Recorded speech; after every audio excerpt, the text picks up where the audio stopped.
Pinterest-এ আপনি এই ধরনের ডিজাইনগুলো প্রায় দেখেন, তাই না? প্রথমে দেখলে মনে হয় যে এটা জাস্ট একটা র‍্যান্ডম ক্রিয়েটিভ আইডিয়া, এআই দিয়ে বানানো। কিন্তু আমি আপনাকে বলব না।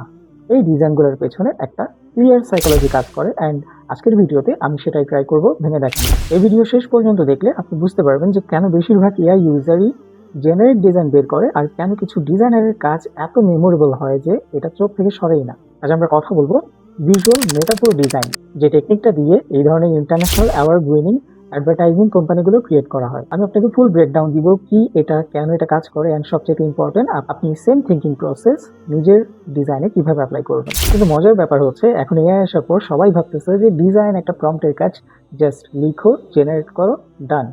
কিন্তু একজন মিড লেভেল ডিজাইনার আর একজন টপ ডিজাইনারের মধ্যে যে দুটো জিনিসের ডিফারেন্স আছে, একটা হচ্ছে ক্রিয়েটিভ থিঙ্কিং আর একটা হচ্ছে স্টোরি টেলিং। এখানে যে ডিজাইনগুলো দেখতেছেন এগুলো হচ্ছে ভিজুয়াল মেটাফোর অ্যাডভার্টাইজিং। দেখেন এআই দিয়ে আপনি বেসিক বা মিড লেভেল ডিজাইন এখনই করে ফেলতে পারবেন, এটা সত্যি। কিন্তু স্টোরি টেলিং ডিজাইন, যেটা দেখলে মানুষ থমকে যায়, জাস্ট স্ক্রল থামিয়ে দেয়, সেটা করতে হলে আপনার একজন প্রফেশনাল ডিজাইনারের ব্রেইন লাগবে। কারণ আপনি যদি ডিজাইন প্রিন্সিপাল প্রপারভাবে বুঝেন, লেআউট, হাইরার্কি, কম্পোজিশনের লজিক জানেন আর আপনার ক্রিয়েটিভ থিঙ্কিং স্ট্রং হয়, তাহলে এআই আপনার জাস্ট টুল হয়ে কাজ করতেছে, আপনার রিপ্লেসমেন্ট না। আর তখন আপনি এআই কে দিয়ে এমন লেভেলের ডিজাইন বের করতে পারবেন যেটা জেনারিক এআই ইউজাররা কখনো পারবে না। এখানে একটা কথা বলতে চাই, যেটা 90% এআই ইউজাররা করে, যে তারা ডিরেক্ট এআই কে প্রম্পট লিখে বলে যে মেক মি এ পোস্টার, আর এআই যে আউটপুটটা দেয় সেটাই অ্যাকসেপ্ট করে নেয়। প্রবলেমটা কি? এআই কে দিয়ে কাজ করানোর আগে আপনাকে আগে নিজে বুঝতে হবে যে আমি কি বানাতে যাচ্ছি, কোন ইমোশন ট্রিগার করতে চাই, অডিয়েন্সকে কি ফিল করাতে চাই।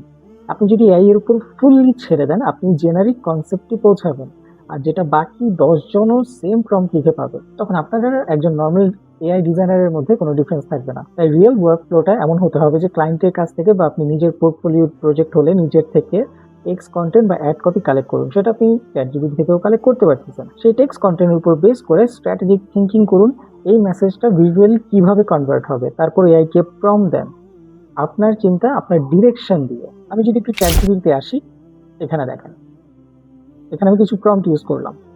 তো মাথায় রাখবেন, ভিজুয়ালের টেক্সট কন্টেন্ট ম্যাচ না করলে আউটপুট প্রায়ই ভুল হয়ে যায়।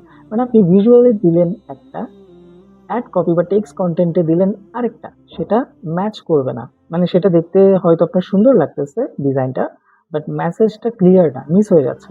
এখন আমি দেখাবো রিয়েল ওয়ার্কফ্লো, আমি যেভাবে আসলে কাজটা করে থাকি। প্রথমে হচ্ছে স্টেপ 1, রিসার্চ অ্যান্ড ইন্সপিরেশন। আমরা পিন্টারেস্টে গিয়ে এই ধরনের ভিজুয়াল মেটাফোর অ্যাডভার্টাইজিং, আমি আজকে ফুড রিলেটেড দেখাবো। আপনি চাইলে এখানে ফুড ভিজুয়াল মেটাফোর অ্যাডভার্টাইজিং দিতে পারেন, যেমন এখানে metaphor food poster design. But এখানে একটা ট্রিক আমি যদি আপনাদেরকে বলি, যে নট নেসেসারি যে আপনি ফুড রিলেটেড করতেছেন বলে ফুড রিলেটেড ইন্সপিরেশনই অলওয়েজ খুঁজবেন। সামটাইমস আপনি এমন কিছু ডিজাইন পাবেন যেটা ফুডের সাথে কানেক্টেড না, বাট আপনার আইডিয়ার সাথে কিন্তু ম্যাচ করবে। তো আমি ইন্সপিরেশনটা যেভাবে নিচ্ছি, আমি অনেকগুলো ডিজাইনগুলোকে আসলে কালেক্ট করতেছি, যেটা আমার কাছে মনে হচ্ছে যে হ্যাঁ এটা ডিফারেন্ট। দেন ওখান থেকে অনেকগুলো ইমেজ আমি সেভ করে রাখবো, কারণ আমি এআইকে সেগুলো রেফারেন্স হিসেবে সেন্ড করবো। এরপরে হচ্ছে আমাকে প্যাটার্নটা রেকগনাইজ করতে হবে। এই রিসার্চ করার পর আমি খেয়াল করলাম যে প্রিমিয়াম ফুড অ্যাডভার্টাইজিং এ এখন 6টা মেজর ক্রিয়েটিভ ডিরেকশন রিপিট হচ্ছে। যেমন প্রথমে হচ্ছে স্কেল কন্ট্রাস্ট, মানে বিশাল আকৃতির খাবার। আমি যদি এখানে কোনো স্যাম্পল দেখি, এই যে দেখেন বিশাল আকৃতির খাবার, এখানেও আরেকটা বিশাল আকৃতির খাবার। তো বিশাল আকৃতির খাবারের সাথে ক্ষুদ্র মানুষের কিছু ইন্টারাকশন থাকতে পারে, এই জন্য খাবারটা আরো পাওয়ারফুল এবং ডমিনেন্ট লাগে। চিকেন মাউন্টেন ক্লাইম্বিং ইমেজটা দেখুন, মানে এখানে মানুষ ক্লাইম্ব করতেছে চিকেনের উপর, এমন একটা ফিল। এখানে খাবারটাকে খুব বড় করে দেখানো হয়েছে যাতে মেমোরেবল মনে হয়। এরপর হচ্ছে ফুডেস আর্কিটেকচার, লাইক চিকেন সসেজ হইতে পারে বা অন্য কোনো খাবার দিয়ে আপনি টাওয়ার বা ব্রিজ বা স্ট্রাকচার বানাচ্ছেন। আমার কাছে মেবি আরেকটা স্যাম্পল আছে, আই গেস এটা সি, একটা টাওয়ার বা ব্রিজে, একটা টাওয়ারের মতো। এরপর হচ্ছে nature transformation, like waterfall, mountain, wave বা প্রাকৃতিক এলিমেন্টকে খাবারের মাধ্যমে রিপ্রেজেন্ট করা। যেমন ধরেন আমার কাছে আরেকটা আছে, হোপফুলি এই যে দেখুন, কাইন্ড অফ চিকেন থেকে পিসগুলা কি বের হয়ে পড়তেছে, কাইন্ড অফ ওয়াটারফলের মতো। এরপর আরেকটা হচ্ছে ফ্যান্টাসি রিয়েলিজম, যেখানে বাস্তবে যে সিনটা আসলে পসিবল না, কিন্তু লাইটিং, শ্যাডো, টেক্সচার এত রিয়েলিস্টিক যে বিলিভেবল মনে হয়। যেমন এটা দেখেন, ঠিক আছে, প্রপারলি ব্লেন্ড করা, এবং খাবার তো ডেফিনেটলি মানুষের চাইতে এত বড় হবে না, বাট এটাকে ফ্যান্টাসি রিয়েলিজম ভাবে ক্রিয়েট করা হচ্ছে।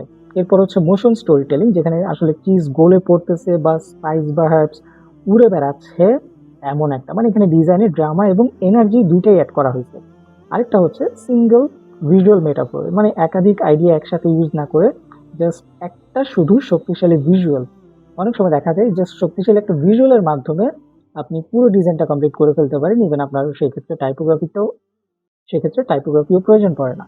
এখন প্রশ্ন হলো এই অ্যাপ্রোচগুলো আসলে কেন কাজ করে? কারণ অডিয়েন্স হেডলাইন পড়ার আগেই একটা powerful, memorable, emotional visual story এর থ্রু প্রোডাক্টের আপিল, টেস্ট আর ব্র্যান্ড পার্সোনালিটি ফিল করে ফেলে।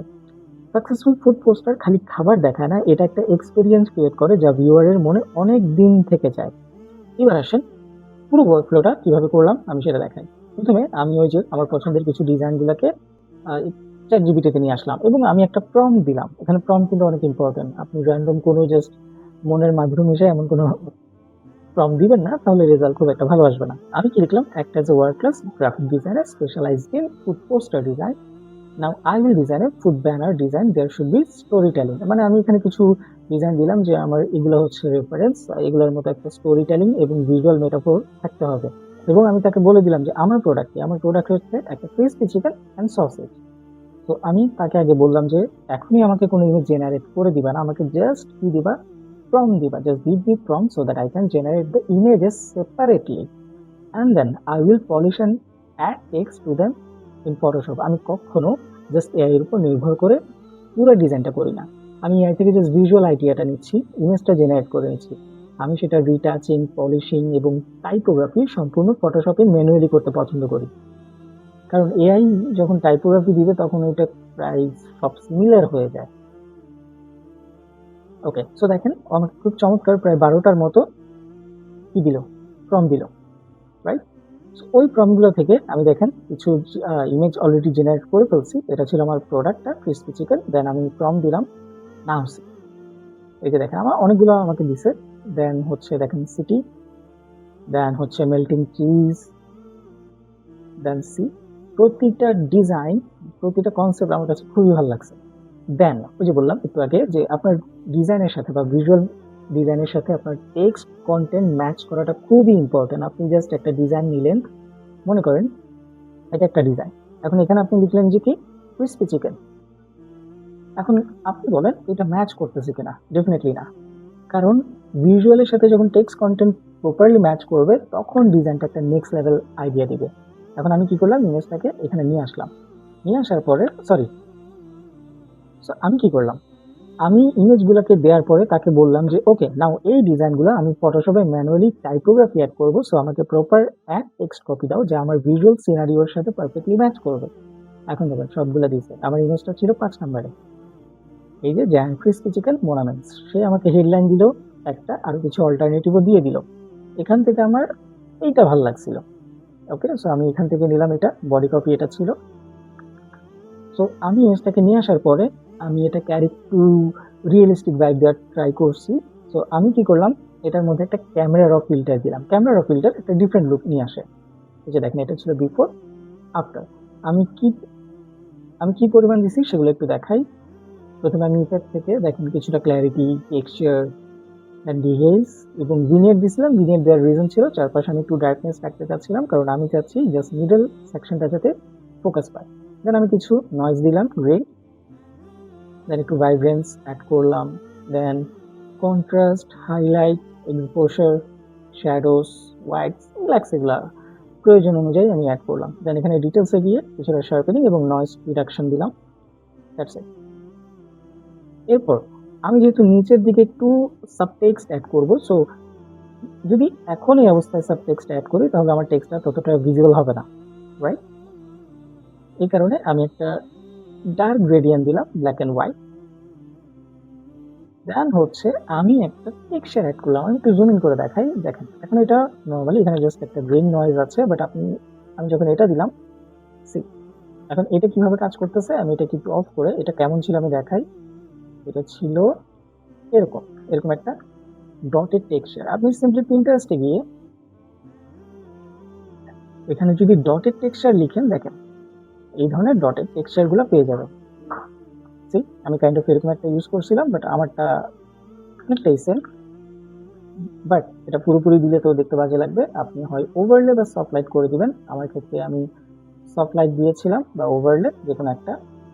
দেন অপাসিটি টু মাচ, আমার মনে হচ্ছে 18 থেকে 20 গুড এনাফ। কারণ আমি চাচ্ছিলাম না যে অনলি আমার প্রোডাক্টের মধ্যে থাকুক, তাই আমি চাচ্ছি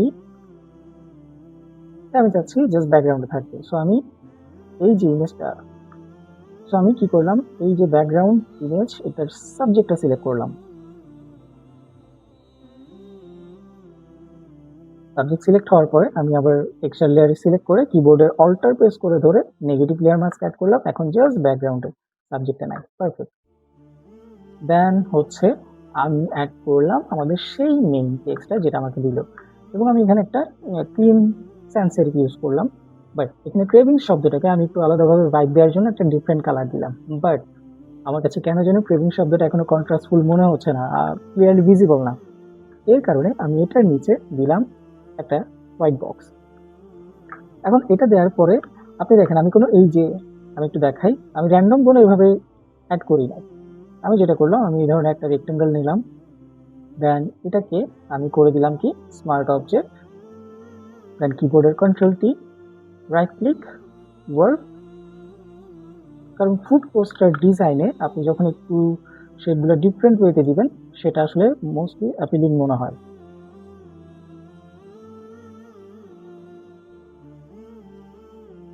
সিম্পল একটা জিনিস, ওকে।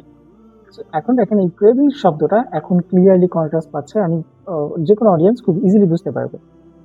দেন হচ্ছে আমি এখানে এই যে সাবটেক্সট দিলাম, দেন হচ্ছে ওয়েবসাইট অ্যাড্রেস, দেন আমি কি করলাম একটা এম লিখলাম। দেখেন আমি এটাকে আগের মতো নিয়ে আসি, এটা জাস্ট কিন্তু ছিল একটা এম,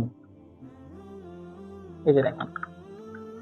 তো আমি আসলে এটাকে একটু আলাদা ভাইব দেওয়ার জন্য আমি কি করলাম, এটার মধ্যে প্রথমে ওভারলে সফট লাইট দিয়ে দিলাম, দেন অপাসিটি টু মাচ, সো আমি এটাকে 60 রাখলাম, এবং এটা ব্যাকগ্রাউন্ডের সাথে ব্লেন্ড করার জন্য আমি কি করলাম, এটা প্রথমে আপনার এমন ছিল, আমি জাস্ট সিম্পলি ব্লেন্ড করলাম, কারণ আমি পুরো আর্টবোর্ডে আসলে এমস জিনিসটা দেখাতে চাচ্ছি না, আমি চাচ্ছি যে ব্যাকগ্রাউন্ডের মধ্যে একটা কাইন্ড অফ শেপের মতো আসবে। দেন হচ্ছে লোগোই অ্যাড করলাম, কেএফসির একটা জাস্ট লোগো, আর এখানে যে রেড কালার আমি দিলাম এটা কোনো র্যান্ডম কালার ছিল না, এটা আমি লোগো থেকে কালারটা পিক করলাম, ঠিক আছে। দেন হচ্ছে ফাইনাল টাচ, ক্যামেরা র।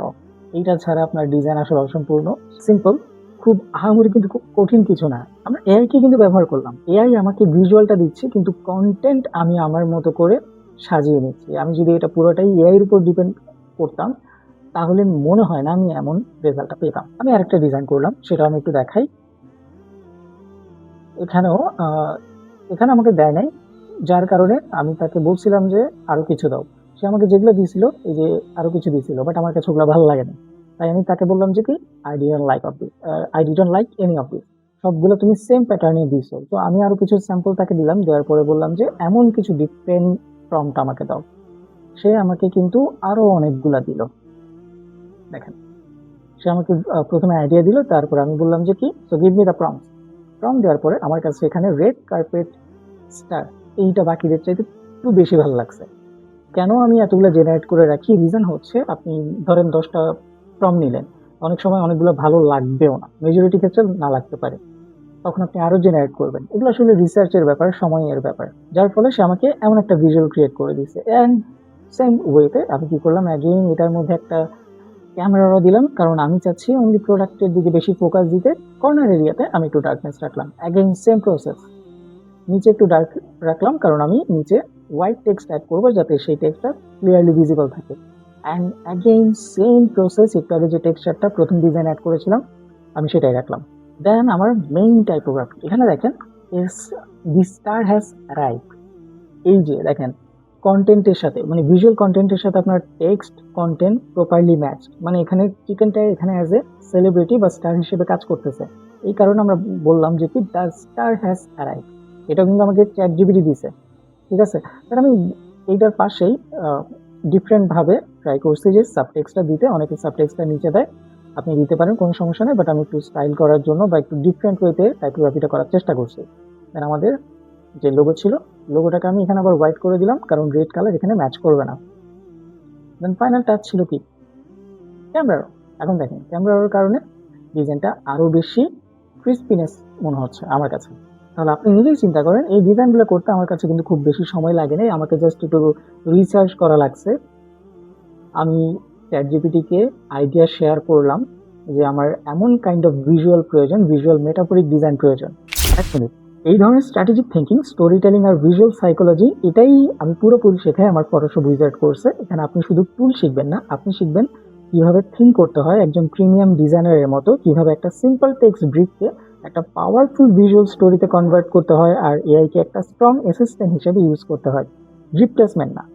এছাড়াও আমরা শিখবো advance manipulation, product manipulation, advance typography, switch typography, AI দিয়ে story telling, sports poster design, client communication, একটা স্ট্রং পোর্টফোলিও কিভাবে মেক করবেন, কিভাবে ক্লায়েন্ট হ্যান্ডেল করবেন, কিভাবে ক্লায়েন্ট কমিউনিকেট করবেন, কিভাবে ক্লায়েন্ট খুঁজে পাবেন, সেটা রিমোট জবের মাধ্যমে হোক, ক্লায়েন্ট আউটরিচ করে হোক, বা আউটসাইড মার্কেট প্লেসে হোক। আমি এখানে জাস্ট আপনাকে ডিজাইন শেখাবো না, আমি আপনাকে শেখাবো কিভাবে ডিজাইনের মাইন্ডসেট ক্রিয়েট করতে হয়। দেন আপনি ডিজাইন তো শিখবেনই, পাশাপাশি ক্লায়েন্ট হান্টিং থেকে শুরু করে একটা স্ট্রং পোর্টফোলিও আপনার রেডি থাকবে। ডেসক্রিপশন লিঙ্কে আমি সব ব্যাচ ডিটেলস দিয়ে দিব। এছাড়া ডেসক্রিপশনে আপনি আমার প্রোফাইলের আইডি লিঙ্ক পাবেন, সেখান থেকে আমাকে সরাসরি ইনবক্স করতে পারেন। ওকে, চলেন আবার পেয়ে যাই মূল আলোচনায়। এই ছিল আজকের breakdown, visual metaphor design, AI versus designer thinking, আর কিভাবে real story telling design create করা হয়। নিজের নেক্সট ডিজাইনে ফার্স্ট টেক্সট কন্টেন্ট ঠিক করুন, তারপর স্ট্র্যাটেজিক থিঙ্কিং, তারপর এআইকে ইউজ করুন টুল হিসেবে। পার্থক্যটা আপনি নিজে বুঝতে পারবেন। কমেন্টে আমাকে বলুন এই দুইটা ক্রিয়েটিভ ডিরেকশনের মধ্যে কোনটা আপনার সবচেয়ে পছন্দের ছিল। আমি নিচে পিন করে রাখবো বেস্ট অ্যান্সার। ভিডিওটা ভালো লাগলে লাইক করুন, আর এই ধরনের ডিজাইন সাইকোলজি ব্রেকডাউন আরও পেতে চাইলে সাবস্ক্রাইব করে বেল আইকনটা প্রেস করে রাখুন। দেখা হবে পরের ভিডিওতে। এই পর্যন্ত, টেক কেয়ার।